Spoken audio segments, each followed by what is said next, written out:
할렐루야. 이른 새벽 주님의 말씀을 사모하며 특별히 누가복음의 말씀을 중심으로 예수님의 고난과 또 십자가의 죽음을 묵상하는 사순절 갈보리 기도에 참여하신 모든 분들과 또 영상으로 함께 예배하는 모든 분들에게 날마다 하나님의 평강이 함께 하시기를 주님의 이름으로 축원합니다. 오늘 말씀의 제목은 그는 성령과 불로 너희에게 세례를 베푸실 것이요입니다. 그는 성령과 불로 너희에게 세례를 베푸실 것이요. 오늘 본문의 말씀에는 예수님께서 세례를 받으시는 장면이 등장합니다. 신약 성경에 있는 4개의 복음서에는 예수님과 세례에 관한 말씀들이 기록되어져 있는데 각 복음서마다 그 기록된 모습에는 다소 차이가 있음을 보게 됩니다. 먼저 요한복음에는 세례 요한이 예수님을 향하여 보라 세상 죄를 지고 가는 하나님의 어린 양이로다 라고 말하며 이어지는 요한복음 1장 32절 말씀에 요한이 또 증언하여 이르되 내가 봄에 성령이 비둘기같이 하늘로부터 내려와서 그의 위에 머물렀더라 라고 말씀하고 있습니다. 요한복음에는 예수님이 세례를 받으시는 장면 자체는 기록되어 있지 않지만 우리가 다른 복음서를 통해 알 수 있듯이 예수님의 세례 이후 비둘기 같은 성령이 하늘에서 내렸다는 기록을 확인할 수가 있습니다. 반면 마태복음과 마가복음에는 예수님께서 세례 요한에게 세례를 받으시는 장면이 정확하게 묘사되어져 있습니다. 그런데 마태복음에는 다른 복음서와는 다르게 세례 요한이 세례를 받기를 원하는 예수님을 말리는 장면이 기록되어져 있습니다.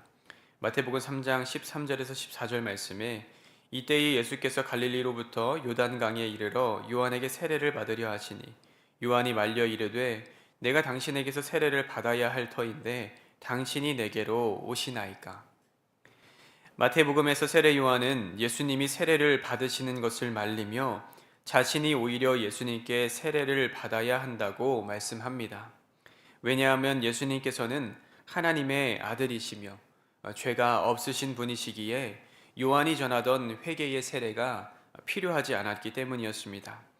그러나 예수님께서는 세례를 받으심으로 세상을 구원하고자 하는 자신의 공적인 사역을 시작하셨고 하늘에서는 성령이 비둘기와 같이 내리며 이는 내 사랑하는 아들이요 내 기뻐하는 자라 라는 음성이 들렸습니다.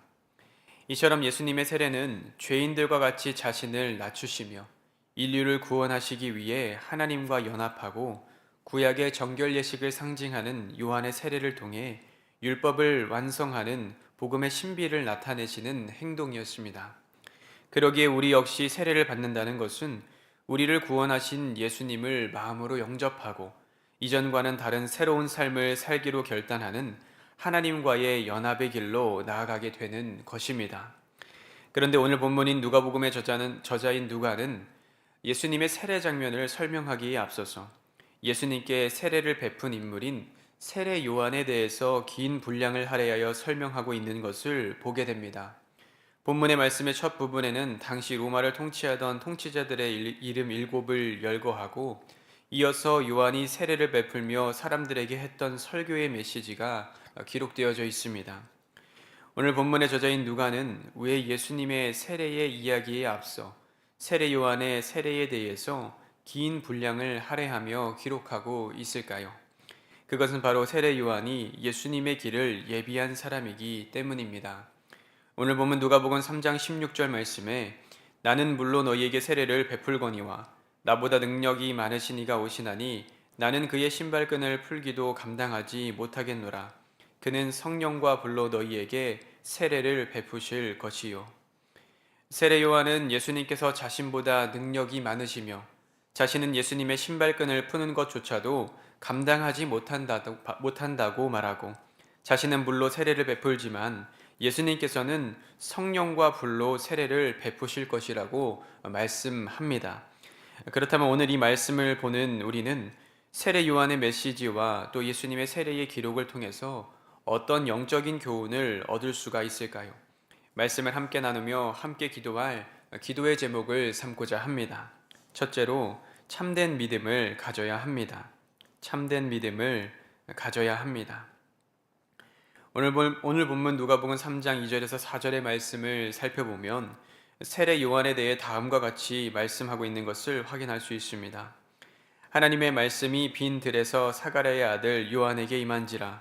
요한이 요단강 북은 각처에서 와서 죄 사함을 받게 하는 회개의 세례를 전파하니 선지자 이사야의 책에 쓴 바 광야에서 외치는 자의 소리가 있어 이르되 너희는 주의 길을 예비하라. 그의 오실 길을 곧게 하라. 세례 요한이 이사야서의 예언의 말씀과 같이 요단강 부근에서 세례를 베푸는데, 특별히 오늘 본문은 요한의 세례를 가리켜 회개의 세례라고 말씀하고 있습니다. 세례 요한은 구약의 예언자들의 말씀과 같이 하나님의 백성들이 돌이켜 회개하기를 촉구하고 있는 것입니다. 앞서 살펴본 것과 같이 누가복음에는 세례 요한의 이야기를 다른 복음서와는 달리 길게 기록하고 있습니다. 그런데 그 주된 내용이 요한이 세례를 베푼 이야기가 아니라 그가 전한 말씀이었음을 확인할 수 있습니다. 요한은 선지자의 말씀을 전파하며 하나님의 백성들에게 회개를 촉구하고 세례를 받을 것을 권면합니다. 그런데 요한은 자신에게 세례를 받으러 나오는 이들을 환영하는 것이 아니라 도리어 그들을 책망하는 것을 볼 수 있습니다. 오늘 보면 누가복음 3장 7절 말씀에 요한이 세례를 받으러 나오는 무리에게 이르되 독사의 자식들아 누가 너희에게 일러 장차 올 진노를 피하라 하더냐라고 말씀하고 있습니다. 세례 요한이 자신에게 나오는 사람들에게 독사의 자식들아 라고 말한 것은 그들이 세례를 받으러 나오는 것이 진정으로 자신들의 죄를 뉘우치고 돌이켜서가 아니라 하나님의 진노를 피하기 위한 수단으로 생각했기 때문이었습니다. 진정한 회개와 돌이킴이 없이 구원을 얻기 위해 세례를 받으려 했던 것이었습니다. 그러나 하나님의 구원은 진정한 회개와 돌이킴이 없이는 주어지지 않는 것인 줄로 믿습니다. 요한복음 4장 23절 말씀에 아버지께 참되게 예배하는 자들은 영과 진리로 예배할 때가 오나니 곧 이때라. 아버지께서는 자기에게 이렇게 예배하는 자들을 찾으시느니라 라고 기록되어져 있습니다. 사랑하는 여러분, 하나님께서는 참되게 예배하는 자들을 찾으신다고 말씀하십니다. 하나님 앞에 나아올 때 어떤 다른 포장이나 우리를 설명하는 무언가가 필요한 것이 아닙니다. 하나님 앞에 숨길 것도 없습니다. 하나님을 수단으로 생각하는 사람은 하나님을 온전히 만날 수 없습니다. 하나님을 온전히 의지할 수도 없습니다. 세례 요한의 말처럼 구원을 받기 위해 하나님 앞에 나오는 것에서 그치는 것이 아니라 하나님 앞에 나아올 때는 우리를 하나님 앞에 그대로 내어놓는 것이 필요합니다. 고린도전서 1장 25절에서 사도 바울은 하나님의 어리석음이 사람보다 지혜롭고 하나님의 약하심이 사람보다 강하니라 라고 말씀하고 있습니다. 사람의 지혜가 아무리 많아도 하나님의 어리석음보다 지혜롭지 않습니다. 그러기에 하나님 앞에 우리는 지혜를 자랑할 수 없는 것입니다. 다른 것들도 마찬가지입니다. 나의 사회적 지위, 가정에서의 역할, 세상적 직함과 경력, 학력, 재력, 그 무엇도 하나님 앞에서는 무용지물입니다. 그저 우리는 하나님 앞에 아무것도 걸치지 않는 것처럼, 그 무엇도 나를 설명할 수 없는 것처럼 하나님 앞에 홀로 서야 합니다. 사랑하는 성도 여러분, 하나님 앞에 나아가는 우리의 걸음이 나의 모든 것을 온전히 드러내는 참된 믿음의 걸음이 되기를 주님의 이름으로 축원합니다. 나를 설명하는 세상적인 그 무엇을 걸치는 것이 아니라 하나님 앞에 1대1의 관계로 나의 강함, 나의 약함, 나의 자랑, 나의 부족을 온전히 내어놓고 하나님 앞에 진실함으로 나아가시기를 바랍니다. 어린아이가 엄마에게 자신의 강함을 자랑한다고 하여도 엄마는 어린아이의 연약함을 알고 있는 것처럼 하나님은 우리의 연약함도, 우리의 부족함도, 또 우리의 상처도 모든 것을 알고 계시는 분인 줄로 믿습니다. 그러기 하나님 앞에 우리의 모든 것을 내어놓고 나아가게 될 때에 하나님께서는 우리를 만나주시고 우리를 주님의 복된 길로 인도해 주시는 줄로 믿습니다. 둘째로 행함이 따르는 믿음을 가져야 합니다. 행함이 따르는 믿음을 가져야 합니다. 오늘 본문 누가복음 3장 28절 말씀에 그러므로 회개에 합당한 열매를 맺고 속으로 아브라함이 우리 조상이라 말하지 말라. 내가 너희에게 이르노니 하나님이 능히 이 돌들로도 아브라함의 자손이 되게 하시리라 라고 말씀하고 있습니다. 세례 요한은 그저 하나님의 진노를 피하기 위해 세례를 받으러 나온 사람들에게 회개에 합당한 열매를 맺으라고 말씀합니다. 세례 요한은 자신에게 세례를 받으러 나온 사람들에게 진실함이 없었음을 알았기에 그들에게 진실함을 가지고 나아오라고 말씀한 것입니다. 그런데 믿음의 진실함을 어떻게 알 수가 있을까요? 바로 행함으로 알 수 있는 줄로 믿습니다. 야고보서 2장 14절에서 17절 말씀에 내 형제들아 만일 사람이 믿음이 있노라 하고 행함이 없으면 무슨 유익이 있으리요? 그 믿음이 능히 자기를 구원하겠느냐? 만일 형제나 자매가 헐벗고 일용할 양식이 없는데 너희 중에 누구든지 그에게 이르되 평안히 가라, 덥게 하라, 배부르게 하라 하며 그 몸에 쓸 것을 주지 아니하면 무슨 유익이 있으리요? 이와 같이 행함이 없는 믿음은 그 자체가 죽은 것이라 라고 말씀하고 있습니다. 사랑하는 성도 여러분, 하나님께서는 홀로 일하실 수도 있는 분이시지만 사람을 통하여 일하시기를 원하는 분이십니다. 예수님께서 갈릴리 가나의 혼인잔치에서 물이 포도주로 변하는 기적을 일으키실 수 있었던 것은 예수님의 말씀을 따라 항아리에 물을 가득 채웠던 종들이 있었기 때문이었습니다. 예수님께서 죽은 나사로가 살아나는 기적을 일으키실 수 있었던 것은 예수님의 말씀을 따라서 무덤가에 입구를 막았던 돌을 옮겨 놓았던 사람들이 있었기 때문이었습니다. 마찬가지로 하나님께서는 홀로 일하실 수도 있지만 사람을 통하여 일하시기를 원하시는데 그것은 우리의 순종과 결단으로부터 시작하는 줄로 믿습니다. 야고보서 1장 22절의 말씀을 보면 너희는 말씀을 행하는 자가 되고 듣기만 하여 자신을 속이는 자가 되지 말라라고 기록되어져 있습니다. 우리가 하나님의 말씀을 듣고 실천하지 아니하면 우리 자신을 속이는 것이라고 말씀하고 있는 것입니다. 말씀을 듣고 마치 나는 그렇게 살고 있는 사람처럼 생각하고 나는 그렇게 행하고 있다고 생각하는 것으로는 충분하지가 않습니다. 그것은 자기를 속이는 것이라고 성경은 말씀하고 있는 것입니다. 사랑하는 성도 여러분, 우리 말씀을 행할 때 우리는 비로소 진실할 수 있는 줄로 믿습니다. 그러기에 오늘 우리는 우리의 믿음에 하나님의 말씀에 순종하며 삶에서 하나님의 말씀을 따르는 진실함이 우리에게 있는지 돌아봐야 하는 줄로 믿습니다. 내 안에 진정 하나님의 말씀을 사모하며 그대로 행하고자 하는 마음이 있는지, 내 삶 속에서 하나님의 말씀대로 살아가기를 결단하며 그것을 위해 애쓰고 노력하는 것이 있는지 살펴보게 될 때에 참된 하나님의 백성, 하나님이 찾으시는 한 사람이 되는 줄로 믿습니다. 끝으로는 성령으로 새로워져야 합니다.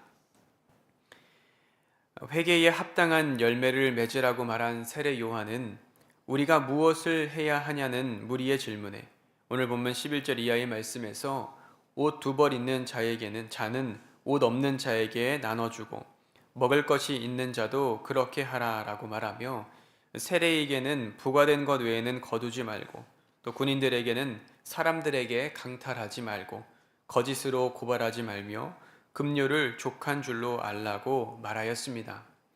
세례 요한이 했던 이야기는 각자가 자신의 삶 속에서 행해왔던 잘못들, 자신만을 위해서 행동했던 이기심과 또 타인의 것을 빼앗은 탐욕을 돌이키고 새로운 존재가 되어야 한다는 것이었습니다. 세례 요한은 오늘 본문 누가복음 3장 16절 말씀에 나는 물론 너희에게 세례를 베풀거니와 나보다 능력이 많으시니가 오시나니 나는 그의 신발끈을 풀기도 감당하지 못하겠노라. 그는 성령과 불로 너희에게 세례를 베푸실 것이요 라고 말씀하고 있습니다. 자신은 물로 세례를 주지만 예수님께서는 성령과 불로 세례를 주실 것이라고 말하는 것입니다. 에스겔 36장 25절에서 27절의 말씀을 살펴보면 맑은 물을 너희에게 뿌려서 너희로 정결하게 하되 곧 너희 모든 더러운 것에서와 모든 우상 숭배에서 너희를 정결하게 할 것이며 또 새 영을 너희 속에 두고 새 마음을 너희에게 주되 너희 육신에서 굳은 마음을 제거하고 부드러운 마음을 줄 것이며 또 내 영을 너희 속에 두어 너희로 내 율례를 행하게 하리니 너희가 내 규례를 지켜 행할지라 라고 기록되어져 있습니다. 이 말씀은 세례 요한의 말과 같이 물로 정결함을 받은 이들에게 새 영과 새 마음 곧 성령을 보내주셔서 굳은 마음을 제거하고 부드러운 마음으로 바꿔주며 성령을 마음속에 두어 하나님의 율례를 행하게 할 것이라고 말씀하고 있는 것입니다. 사랑하는 성도 여러분, 새해를 맞이하며 세운 계획들이 몇 주가 지나고 혹은 며칠이 지나고 지켜지지 않는 모습을 보면 우리가 우리의 마음을 새롭게 다잡고 결심한다고 하여도 그 결심을 지속하는 것은 쉽지 않은 것을 보게 됩니다. 우리가 새로운 마음으로 또 새로운 모습으로 행할 수 있는 것은 오직 성령 하나님이 우리 안에 계실 때에, 우리의 마음을 주장하실 때에 이전과는 다른 새로운 삶의 모습을 가지고 살아가게 되는 줄로 믿습니다. 그러기에 우리는 날마다 성령으로 충만함을 구해야 합니다. 성령으로 충만하다는 것은 성령님께서 내 마음을 주장하실 수 있게 하나님께 온전히 맡겨드리는 것을 의미합니다. 내 생각과 내 뜻대로 행하고자 하는 것이 아니라 전능하신 하나님께서 나의 삶을, 내 환경을, 나 자신을 온전히 이끌어 가실 수 있도록 내어 맡기는 것을 의미합니다. 즉 성령으로 충만한 사람은 하나님께서 온전히 그 걸음을 주장하시는 사람이 바로 성령 충만한 사람인 것입니다. 하나님 앞에 우리 자신을 온전히 내어 놓음으로 우리를 새롭게 하시는 성령의 충만함을 받아서 날마다 주님의 뜻 가운데 살아가며 하나님과 함께 동행하시는 저와 여러분이 되시기를 주님의 이름으로 축원합니다. 기도하겠습니다. 거룩하신 하나님, 이른 새벽 저희를 주의 전으로 불러주시고 은혜의 말씀을 주심에 감사합니다. 주님 앞에 나온 우리가 하나님께 영과 진리로 예배하는 참된 믿음을 갖게 하시고 날마다 하나님을 사모하며 하나님의 뜻을 따라 살아가는 복된 결단이 있게 하여 주시옵소서. 성령의 충만함을 허락하여 주셔서 우리 삶을 온전히 하나님 앞에 내어놓고 주님의 음성을 따라 주님과 함께 동행하는 임마누엘의 축복을 허락하여 주시옵소서. 이 시간 간절한 기도의 제목들과 함께 하나님 앞에 드린 귀한 예물들이 있습니다. 하나님 나라를 위하여 귀하게 사용하여 주옵시고 간절한 마음으로 기도하는 모든 기도의 제목들이 하나도 땅에 떨어지지 아니하고 하나님의 때에 응답되게 하여 주시옵소서. 이른 새벽 하나님의 전에 나와 기도하는 모든 기도의 제목들을 기억하여 주시고 기도하는 가운데 하나님을 만나는 베델의 은혜가 있게 하여 주시옵소서. 예수님의 이름으로 기도하옵나이다. 아멘.